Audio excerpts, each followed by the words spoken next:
Hay dos certezas que como seres humanos vamos a tener que inevitablemente pasar. La primera, morirnos. La segunda, pagar impuestos. Pero ojo, como mujeres tenemos una tercera cosa, que es que vamos a pasar por la menopausia. Pero, ¿qué pasaría si no pasáramos por ella? Yo sé que nos vemos muy jóvenes, entrevistamos a algunas expertas respecto a ello. Todo eso nos llevó a preguntarnos qué es lo que pasa después de todo eso. Por eso vamos a hablar el día de hoy de la menopausia. Y queremos también hablar sobre las 3 hipótesis que tenemos sobre qué pasaría si no tuviéramos la menopausia o si continuáramos menstruando toda nuestra vida. Hola, yo soy Rigel. Y yo soy Raquel. Somos dos amigas que nos fascina aprender. Somos expertas en nada, pero curiosas en todo. Y nuestra misión es transformar la curiosidad en acción.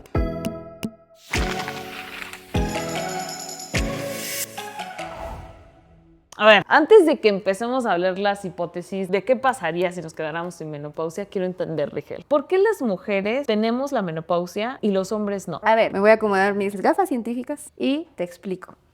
Adelante con las imágenes. Las células reproductivas son diferentes entre hombres y mujeres. Las células reproductivas del hombre son los espermatozoides, mientras que las células reproductivas de la mujer son los óvulos. Sin embargo, antes de que se llamen óvulos, cuando están todavía dentro del ovario, este es el ovario, se le llaman ovocitos, que son básicamente óvulos no madurados. El problema es que las mujeres nacemos con una cantidad limitada de ovocitos. A lo largo de toda nuestra vida se va gastando. ¿Qué pasa? Que antes de nacer tenemos de 6 a 7 millones de ellos. Después, cuando ya nacemos, es de 1 a 2. Sin embargo, para la pubertad ya solo nos quedan de 300 a 400 mil de ovocitos. Es por eso que en algún punto esta reserva se agota con los años. Y ahí es en donde entra el papel de la menopausia. ¿Y qué pasa con los hombres? Pues ellos generan constantemente esta cantidad de células sexuales, los espermatozoides. Para ellos es una cuestión de renovación, para nosotros es una cuestión de reserva. Muy bien, gracias, Rigel. Ahora que todos estamos en la misma página y ya sabemos que las mujeres tenemos una reserva limitada de ovocitos, ahora me gustaría que pudiéramos ver las 3 hipótesis de qué podría pasar si nosotras tuviéramos una cantidad ilimitada de ovocitos. O sea, imagínate que llegara una científica y dijera: mira, yo encontré la fórmula de hacer que los bebés nazcan con más de los que necesitamos y que toda la vida tengan ovocitos. Bueno, la primera suposición que nosotras tenemos es que nosotras mantengamos el ciclo menstrual por toda nuestra vida va a hacer que la misma cantidad de hormonas que fluyen a través de nuestro cuerpo se mantengan. Y el hecho de que se mantengan esas hormonas puede ser un arma de doble filo. Y a ver, te explico. La menopausia, como la conocemos, en vez de ser una etapa que una persona pasa y ya, realmente se divide en 3 etapas. Entonces, las 3 fases de la menopausia son la perimenopausia, menopausia y posmenopausia. Entonces, la perimenopausia es lo que pasa antes de la menopausia. O sea, digamos que es como este periodo. Perimenopausia.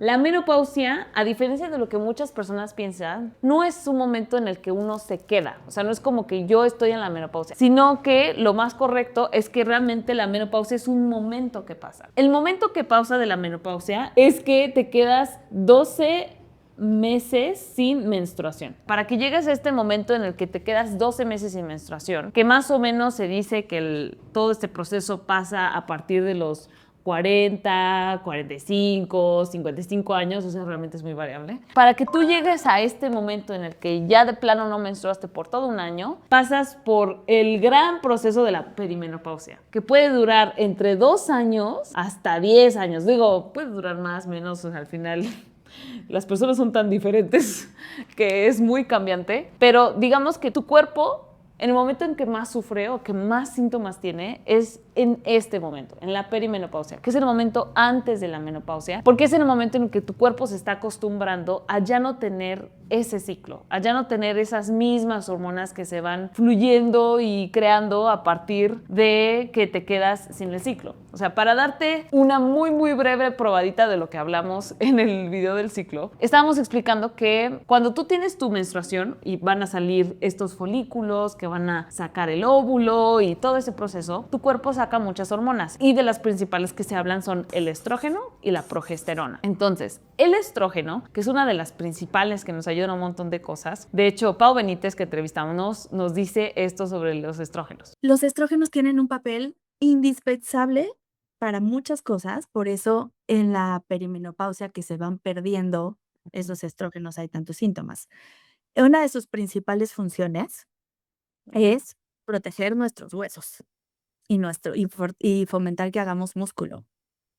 Es una cosa que hacen los estrógenos, ¿no? Cuidar nuestro hueso y nuestros músculos. También tienen que ver mucho con nuestra concentración, nuestro estado de ánimo, ¿no? Favorecen que estemos más sociales, digamos, ¿no? Promueven que tengamos un estado de ánimo un poco más estable, menos irritables, menos reactivas, Ajá. esa concentración.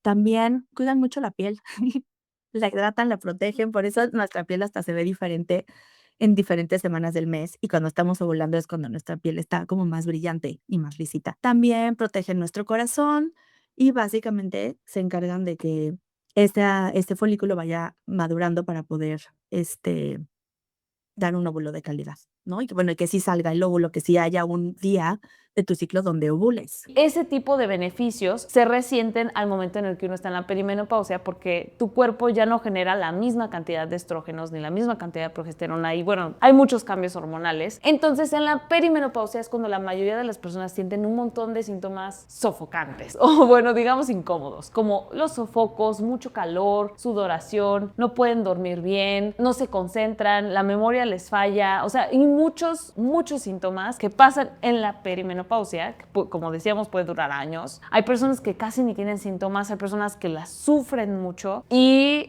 digo, claro, hay muchas cosas que se pueden hacer. De las más comunes es hacer buen ejercicio, alimentarse bien, muchas cosas más que tú puedes ver con un especialista, ¿no? Pero ahorita estamos viendo qué pasaría si no lo tuviéramos. Bueno, es para que estemos en el contexto todo el mundo, ¿no? Bueno, ahora, de la perimenopausia pasa a la menopausia, que es el momento en el que llegas un año sin meses, ahora pasas a la posmenopausia. La posmenopausia, pues prácticamente es desde que llegas a quedarte sin menstruación un año hasta el final de tu vida. Entonces, esta posmenopausia, las personas lo mencionan como el momento liberador, porque ya no se sienten muchos cambios hormonales. O sea, sí es verdad que la misma cantidad de estrógenos que producías a tus 20 y tantos años no va a ser la misma que vas a producir en esa época, obviamente, porque pues ya no tienes el ciclo, pero sí hay más estabilidad hormonal. Entonces, los síntomas incómodos que se vivieron en la perimenopausia ya no se viven. Entonces, con esta premisa o con ya que todo el mundo sabe qué más o menos está pasando en nuestro cuerpo en la menopausia, ahora la hipótesis que tenemos es que el tener la misma cantidad de estrógenos toda nuestra vida podría ser un arma de doble filo. Y vamos a ver por qué. Para entender por qué es un arma de doble filo, hay que conocer o hay que entender un poquito la vida del folículo, del óvulo y los estrógenos, el papel de los estrógenos en esto. Que de hecho tenemos un video que lo explica mejor que aquí, en este pizarrón, pero para temas de inmediato, vamos a explicarlo aquí, ¿vale?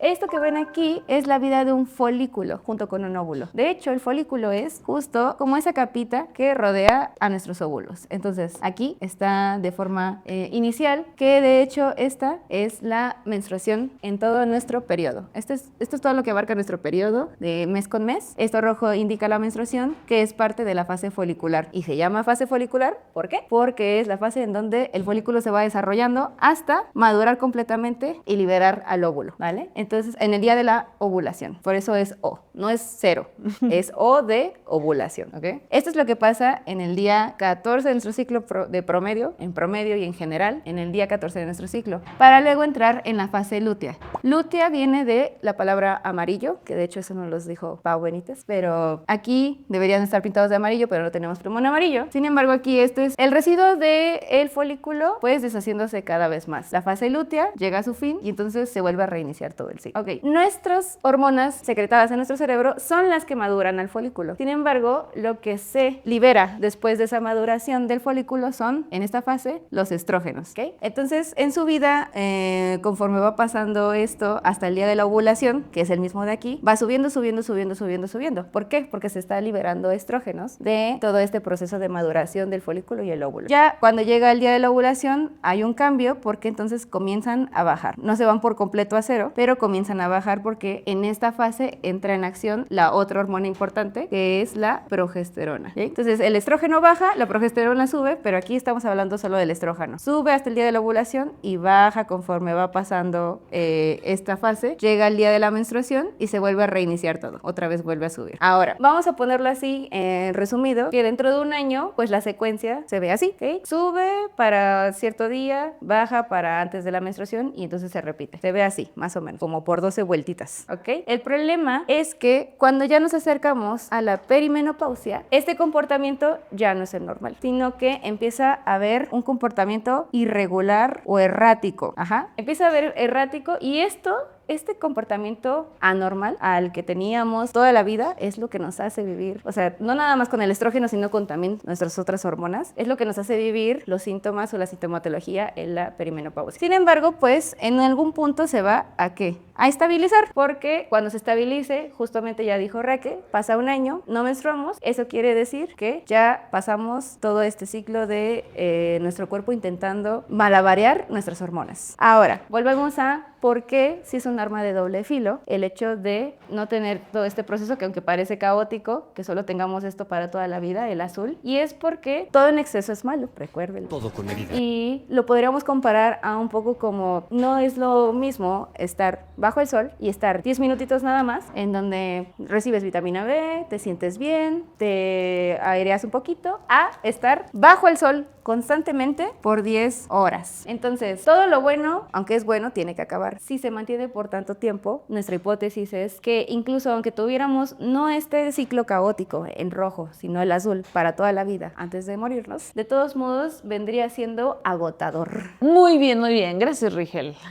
Entonces, ya que entendemos cómo es que funciona más o menos las hormonas en nuestro cuerpo, en específico el estrógeno, lo que sería nuestra hipótesis, que no es nada comprobado, pero es una hipótesis, es que el estrógeno, parte de sus funciones es hacer crecer algunos tejidos blandos, como lo es el endometrio, el tejido mamario y así. Así como el sol no es malo, sino que trae muchos beneficios, como puedes tener vitamina D de él y luz y así un montón de cosas. No es lo mismo estar debajo de él 10 minutos que de estar debajo de él 10 horas. O sea, es evidente que puede traer cosas malas el hecho de pasar tanto tiempo abajo, porque al final es un exceso. Entonces, nuestra idea o nuestra hipótesis es que si no tuviéramos que pasar por la menopausia, o sea, por ese periodo en el que nos quedamos sin estrógeno, sino que continuáramos teniendo esta exposición toda nuestra vida, el crecimiento del endometrio, que es esta parte de aquí adentro que se suele desarrollar gracias al estrógeno y la progesterona, en vez de tener, por ejemplo, no sé, supongamos de 12 a 45 años nuestro periodo, serían más o menos unos 33 años de tener exposición en su máximo al estrógeno y la progesterona, ¿no? Ahora, supongamos que empezamos a los 12, pero en vez de dejar a los 33 años, lo dejamos hasta que nos morimos y supongamos que vivimos hasta los 90 años, entonces eso sería que tendríamos, no sé, 78 años la exposición, o sea, es muchísimo más. Entonces, es más del doble. Nuestra hipótesis es que tejidos como el endometrio o tejidos como el mamario, que son, pues, de alguna manera incentivados, fomentados por estas hormonas, podrían darnos un mayor riesgo. Por ejemplo, el cáncer surge a partir de que hay más tejido, más hormonas y creemos que es una posibilidad que llegara a haber más riesgo de tener cáncer tanto de mama como cáncer del útero o todo lo relacionado ahí, o también la hiperplasia, que quiere decir que es más tejido del que debería haber en un órgano o que un órgano crezca más de lo normal. Obviamente esto es una hipótesis, pero es una de las tres que tenemos por el tipo de exposición que tenemos. Ahora vamos con la segunda hipótesis que Raquel nos va a explicar. La segunda hipótesis que vamos a explicar, que en este video, es la de la fertilidad indefinida. Aunque podría escucharse como ser fértiles toda nuestra vida como una ventaja, tanto para la planificación familiar, porque así podrías decidir cuándo tener hijos sin prisas, sin problemas, vamos a decir que tiene unos cuantos inconvenientes. Pero primero, hablando de la mortalidad alrededor o dependiendo de la edad. En un estudio se analizaron a 144 países o datos de 144 países referentes a la mortalidad materna en parto. Y dependiendo de la edad, por ejemplo, en 40 años tenías 3 veces más probabilidad de morir en el parto que obviamente las de menor edad. Cuando pasa en 45 años, mayores a 45 años, el riesgo se vuelve en 12 veces más probabilidad de morir. Y ya para arriba de los 50 años, de 50 arriba de 50 años, el riesgo se convierte en 43. Y si se dan cuenta, los saltos son demasiado drásticos en probabilidad cuando en edad no lo son, porque esto sigue un crecimiento exponencial. Lo que quiere decir en esta grafiquita de aquí que al inicio, por ejemplo, podría ser aquí de los 20 a los 30 años, el riesgo no aumenta mucho y sin embargo cuando ya llegamos a la parte final de la gráfica, hay un cambio brusco en donde el riesgo se vuelve más rápido, más rápido en tiempo y aumenta muchísimo más. Eso significa exponencial. Entonces, obviamente, el poder tener fertilidad toda la vida nos llevaría a que, dependiendo de la edad que tengamos, este tipo de cosas pasen, más que nada en el parto o en los embarazos. Como, por ejemplo, va a haber riesgo cardiovascular, ya que hay que tener en cuenta que cuando se está llevando un embarazo, pues nuestro corazón está latiendo y llevando sangre y nutrientes a no nada más nosotros mismos, sino también al bebé. Y eso aumenta también, por ejemplo, la presión arterial, que por eso la preeclampsia es algo muy típico de los embarazos que se vuelven de alto riesgo. Entre otras cosas más, como abortos espontáneos, embarazos ectópicos y también anomalías cromosómicas que incluyen todo esto del síndrome de Down, otros tipos de síndrome genéticos. Y de hecho eso también tiene que ver con la calidad con la que nuestros óvulos tienen. Ya explicamos la vida de tanto los folículos como cuando se libera los óvulos en esta parte o en la parte anterior al video. Lo que pasa es que de alguna manera al mes liberamos solo uno, se madura uno, pero lo que no sabemos es que hay una pelea, una competición, una selección entre otros más que no terminaron de salir. Esto se debe a que el cuerpo elige sabiamente al óvulo de mejor calidad para liberar. Por lo tanto, conforme van pasando nuestros años, nuestra vida, estos óvulos van perdiendo esa calidad. Y de hecho, la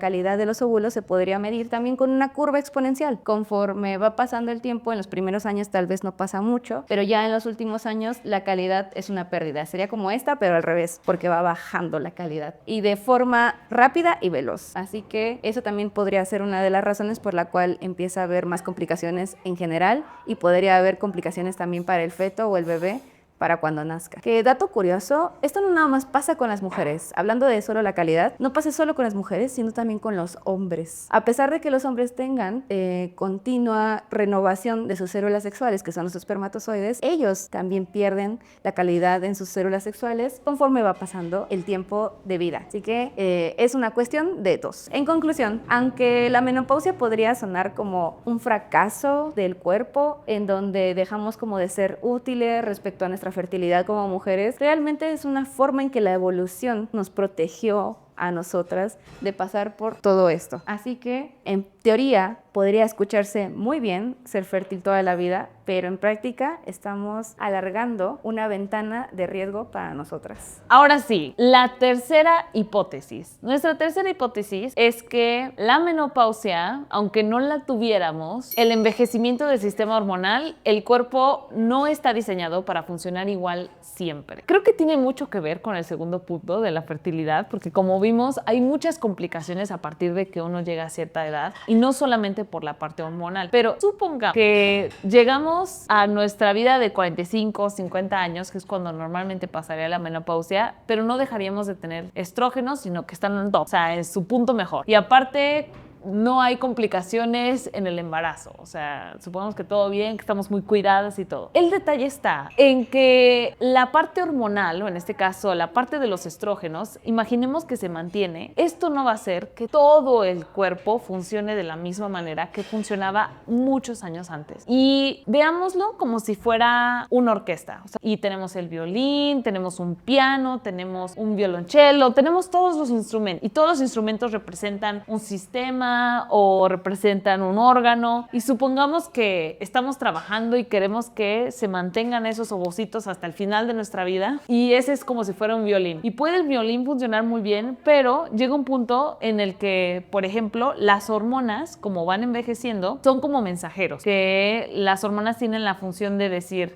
oye, tu célula tienes que actuar de cierta manera. Entonces, las células tienen receptores de esas hormonas, como de que reciben ese mensaje, ¿no? Como de, sí, entonces mi hormona tiene que hacer esto. Pero con el paso del tiempo, estos receptores ya no son tan sensibles a las hormonas. Entonces, aunque los estrógenos estuvieran a su buen punto, no todos los receptores recibirían igual a los estrógenos como antes lo hacían. Pero aparte de eso, no solo no se recibe igual los estrógenos, sino también, por ejemplo, la insulina. La insulina también es una hormona que está hecha para poder hacer que el páncreas funcione bien y que la glucosa tenga buenos niveles, pero es más probable con la edad que lleguemos a tener resistencia a la insulina. Entonces, ya habría más complicaciones. Podría haber diabetes tipo 2. Y no solamente por la cuestión de un posible embarazo, sino en general podría haber eso. Y así como eso, hay muchos sistemas que ya no funcionarían idealmente para que nosotros pudiéramos pensar, si nos quedamos con ovocitos toda la vida, va a funcionar idealmente. Esto nos lleva a una parte que es muy interesante. El que lleguemos a tener la menopausia no es que el cuerpo esté fallando, sino que el cuerpo se está ajustando a los cambios que de por sí tienen otros sistemas en nuestro cuerpo, como el cerebro, nuestro sistema circulatorio, nuestros órganos. O sea, al final es un ajuste que el mismo cuerpo hace y que no todo está perdido. Y de hecho, la menopausia no solamente son cosas negativas e incómodas, como muchas veces se refleja, sino que también trae muchos beneficios. O sea, aparte de los beneficios que dice que existen cuando tenemos la menopausia, es que empezamos a tener un poco más de claridad de pensamiento. O sea, uno de los cambios que muchas de las mujeres que sienten es que sienten liberación. O sea, cuando ya pasan la perimenopausia, llegan a la menopausia y ya están en la posmenopausia, que es prácticamente inmediatamente después de llegar a esos 12 meses, es que dicen que empiezan a tener más claridad, que sienten más confianza de sí mismas, que ya no sienten esta presión de tener hijos o de que van a embarazarse en cualquier momento. Que paréntesis, hay personas que se embarazan en la menopausia o que creen que están en la menopausia y todavía no llegan, así que tienes que ir al doctor para asegurarte que sí estás en la menopausia, no vaya a ser que te llegue una sorpresita. Ahora sí. Pero bueno, otros beneficios es que las personas tienen más claridad de pensamiento, empiezan a ya no sentir todos los síntomas que uno llega a sentir en el ciclo, como dolor de cabeza, dolores por los cólicos. Mujeres que tienen endometriosis, que es esta enfermedad que hace que tienes mucho dolor, dejan de tenerlo. O sea, la verdad es que sí trae muchos beneficios. Y de hecho, un clip de la serie que Rigel me recomendó dice esto. Women are born with pain built in. Period pains, sore boobs, childbirth, you know. We carry it within ourselves throughout our lives. Men don't. They have to seek it out, create wars so they can feel things and touch each other. And when there aren't any wars, they can play rugby. And we have it all going on in here, inside. We have pain on a cycle for years and years and years. And then, just when you feel you are making peace with it all, what happens? The menopause comes. The fucking menopause comes. And it is the most wonderful fucking thing in the world. But then, you're free. Que de hecho para algunas mujeres, no para todas, el vello corporal ya no existe o disminuye significativamente, que también podría ser un beneficio. Como podemos ver, no todo es blanco y negro, no es como que tengamos la menopausia, todo es horrible y no tenerla todo es perfecto, sino que tienen sus matices. De hecho, casi todo tiene sus matices y es bueno que conozcamos cuáles son las ventajas y desventajas de tener algo y en vez de ver la menopausia como algo negativo, podemos verlo como una protección, como una manera sabia en la que el cuerpo se ajusta. Entonces, ¿cuál es tu conclusión, Rigel? Creo que hay que tener en cuenta que después de somos a nosotras al menos dos personas que cuando tenemos la información como que hay temas que dejan de tener como tanto estigma, como miedo, como temor y no sé, o sea, creo que queríamos compartirlo ahorita porque de verdad al conocerlo se caen muchas falsedades, se caen muchas trampas a lo mejor en las que podríamos caer y además también, a pesar de que somos jóvenes como lo mencionamos en la introducción, también nos sirve mucho para reflexionar de que, como lo dijimos, es una certeza, al menos para nosotras dos, y el saber todo esto nos hace verlo o nos hace tener una visión más amable del tema, más consciente y más que nada para justo que hagamos cambios en nuestra vida o sincronizaciones en nuestra vida que nos permitan que cuando lleguemos allá, lleguemos de mejor manera. Sí, exacto. O sea, que no lleguemos con miedo y que tengamos una expectativa clara de qué vamos a vivir, que entendamos qué está pasando en nuestro cuerpo, que no lo veamos como algo negativo, sino como un ajuste, una protección. Y también no tienes que vivir esto sola. O sea, de hecho, una de las cosas que se repetían mucho en diferentes artículos que hablaban sobre la menopausia era lo beneficioso que es vivir con otras personas que están viviendo la misma situación. De hablarlo, ¿no? Sí, de hablarlo, el sentirse entendidas, porque a veces son síntomas tan raros como sentir muchísimo calor en la noche. Vi varios videos de personas hablando sobre sus experiencias y decían, es que huele horrible mi sudor y me tengo que bañar todo el tiempo, pero hablar de eso con una amiga hace que sea mucho más llevadero y al final no va a durar toda la vida, sí, es incómodo seguramente. Es un gran periodo porque puede ser de 2 a 10 años. Sí, Gran o sea, es periodo. un gran periodo. Claro que depende un montón las hormonas. Si tú te preparas antes, de hecho, la misma Pau Benítez nos dijo que puede haber preparación nutricional y de conocimiento que te puede ayudar a que todo sea más ligero y que puedas sentirte mejor. Y como siempre, Recuerda transformar tu curiosidad en acción. Nos vemos.